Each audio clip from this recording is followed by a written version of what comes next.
আজ শনিবার, ভোর এখন ৩টে।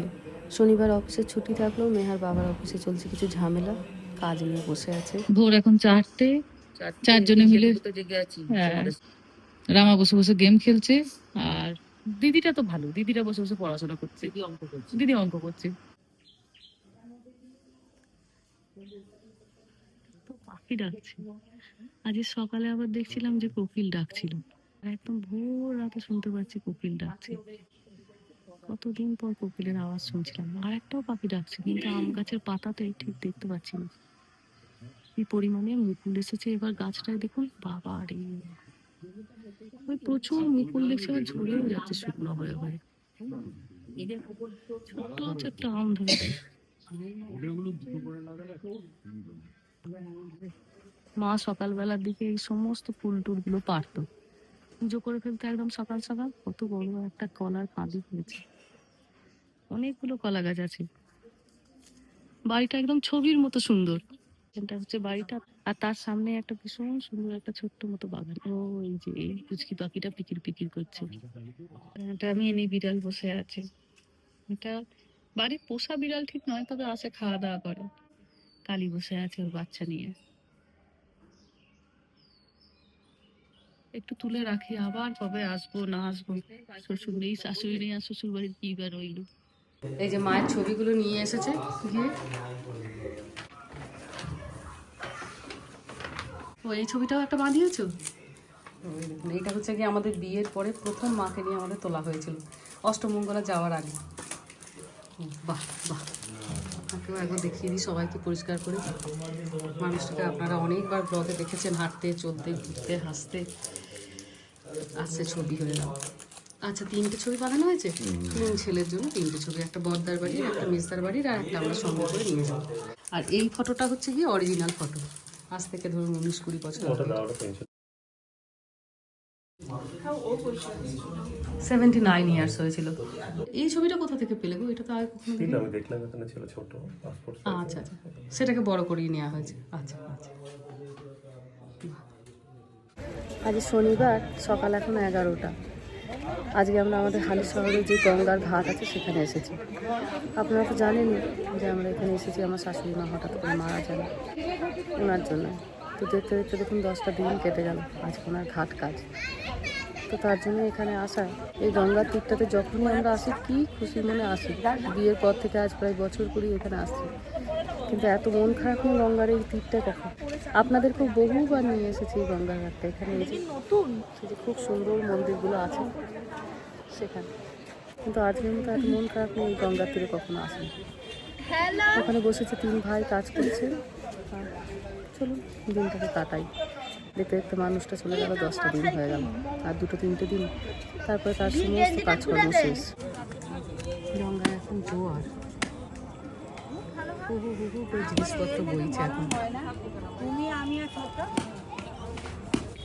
কতদিন পর নৌকা দেখছি এমন, গঙ্গা দিয়ে নৌকা হয়ে যাচ্ছে। জোয়ারের সময় এখন সব কিছু বয়ে বয়ে যাচ্ছে। মেহা এখানে দাঁড়িয়ে দাঁড়িয়ে গঙ্গা দেখছে। এইটাই সেই নদীটা মা, গঙ্গা নদী। হ্যাঁ রে সৌম্য, আজকে আমরা কেন এখানে এসেছি বলতো? আজকে আমরা এসেছি, ঠাকুমা মারা গেছে। কেউ মারা গেলে আসে ঘাটে ঘাট কাজ করতে। ঘাট কাজ করতে, কিন্তু এই ঘাট কাজটা করে কেন জানিস? না সেটাই মেহাও মেহাও তো জানিস না? কিছুটা জানি, আত্মার শান্তি। হ্যাঁ, একদম একদম ঠিক কথা। বলে মানুষ যখন মারা যায়, মারা যাবার পরেও তার যে আত্মাটা যেটা থাকে, প্রিয়জনদেরকে ছেড়ে সে যেতে পারে না। এত এত বছর সে সংসারে কাটিয়েছে, তো তার এই যে ছেলে বউ নাতি নাতনি, শরীরটা না থাকলেও তার আত্মাটা ঘুরে বেড়ায়, তার সোলটা ঘুরে বেড়ায়।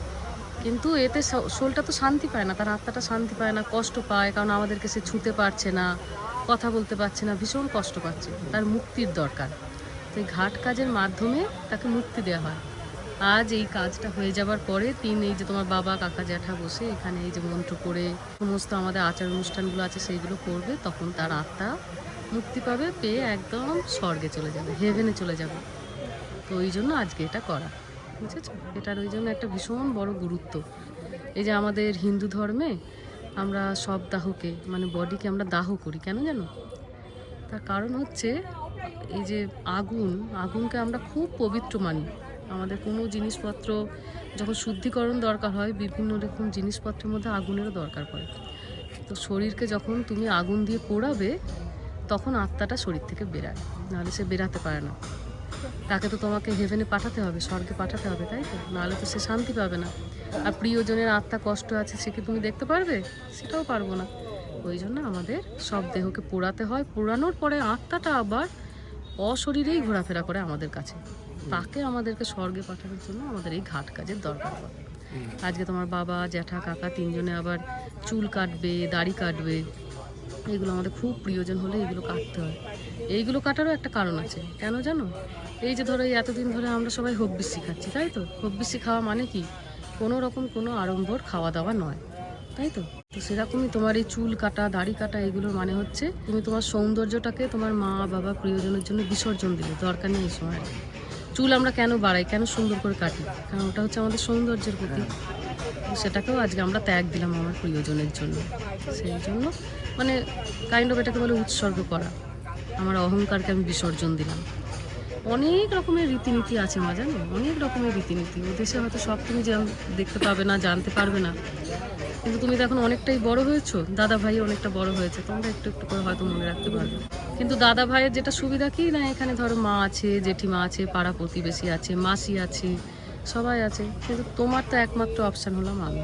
বা তুমি যদি একটুখানি গুগল সার্চ করো, তাহলে হয়তো তুমি আরও ডিটেলসে জানতে পারবে। এই আর কি। এই যে প্রত্যেকটা জিনিসপত্র একটু একটু করে হবে, প্রত্যেকটা জিনিসের একটা করে তার ভূমিকা আছে।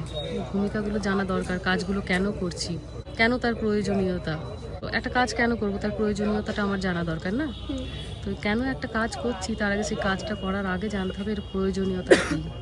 তো এটা যখন তোমার কোনো নিকট আত্মীয় মারা যাবে, এগুলো তোমাকে করতে হবে। ধরো তোমার মা, বাবা, জ্যাঠা, জেঠি, যেই হোক না কেন, এই সমস্ত জিনিসগুলো তাদের মৃত্যুর পরে তাদের দাহ করা, তাদের 11 দিনের পরে ঘাট কাজ করা। কিছু সে তুমি হোক বেশি না পারো, অ্যাটলিস্ট যেন তুমি সেই দিনগুলোতে নিরামিষ খাও। 10 দিনে ঘাট 10 দিনে 10 দিনে ঘাট 10 দিনে ঘাট কাজ করা, সব এগুলো করতে হবে। 11 দিনের শ্রাদ্ধে 11 দিনের শ্রাদ্ধ, 13 দিনের নিয়ম। ব্যাস। মানুষ যেন বেঁচে থাকাটাই যেন বড় দায়, বলো। আজ তার ঘাট কাজে চলে এলাম। এইরকম ধরনের নৌকা কখনো দেখেছিস মেহা? এই দেখ, এইগুলো গঙ্গার ঘাটে এলে প্রচুর এই ধরনের নৌকা দেখতে পাওয়া যায়। নৌকা মানে কি? বোট। এই যে দুজন লোকে, আর ওটাকে বলে দাঁড়, দেখিস নি কখনো? না এরকম, হ্যাঁ দাঁড় বাইছে মুভিতে শুধু আমি দেখি। মুভিতে দেখেছিস। আর এই দেখ চোখের সামনে এইগুলো হচ্ছে দাঁড় বাইছে। এগুলো হাতে করে করে বাইতে হয়। প্রধান ইনকাম মাতি, আমার মা, পিসি, মেজদা, বাবা, সবাই দাঁড়িয়ে আছে। আর ওখানে বর্দা বসেছে কাজে, সাথে ঠাকুর মশাই। আর এই যে এখানে আবার মাছ ধরছে বাচ্চারা।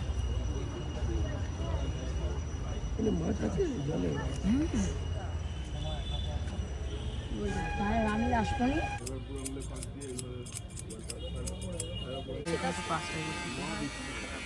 হয়তো কিছু খেলো না, সেটা খাইনি, বলছে একটুখানি। ভাই বসে আছে ওখানে, কাজ করছে গঙ্গা।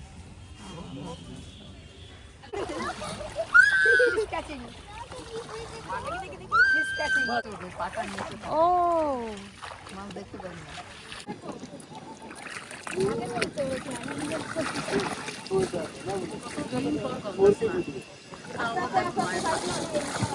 তবে একটা জিনিস যেটা ভালো হলো, বলে সারা জীবনে একবার হলেও গঙ্গা স্নান করা। তোরা ছোটবেলা দেশের বাড়িতে করিস। হ্যাঁ, আবার কবে আসবো, এলেও গঙ্গা স্নানের সুযোগ হবে কি না হবে, অল্প ছেলে মেয়েগুলো এই কাজে অন্তত একবার করে গঙ্গা স্নান করা হচ্ছিল না। কত চুল ছিল দেখ, তোর বাবা সবসময় বলে চুল পড়ে যাচ্ছে, চুল নেই। কোনো দামি বিউটি পার্লার নয়, কেমন লাগছে বাবাকে? আঙ্কেল হয়ে গেছে। যতদিন এই নেড়া মাথা থাকবে ততদিন আপনার মনে হবে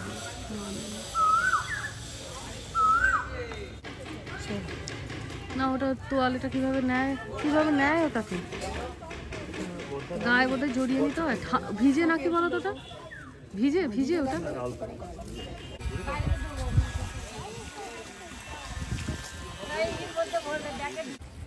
Why do you feel so scaly and sticky? হয়ে গেল আমাদের আজকে ঘাট কাজ সম্পন্ন। সবাই আমরা আজকে গঙ্গা স্নান করলাম, পুরো জামা কাপড় ছেড়ে নতুন বস্ত্র পরে হাতে গঙ্গা জল নিয়ে এবার বাড়ি ফিরছি। দিয়ে এবার এই গঙ্গা জল আর মাকে একটুখানি মিষ্টি সবাই দেবে। চলুন যাই। যে বাড়ির সবাই দাঁড়িয়ে আছে, অটো ধরা হবে।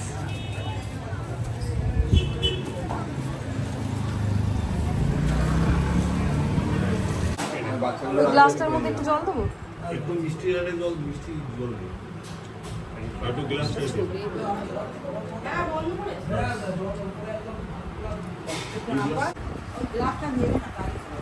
একটু গ্লাসটার মধ্যে ঢালো আর একটুখানি মিষ্টির প্লেটের মধ্যে দাও। ভরে দিও না, সবার জন্য জায়গা রেখো। এসো এবার আমার সাথে এসো, প্রণাম করো।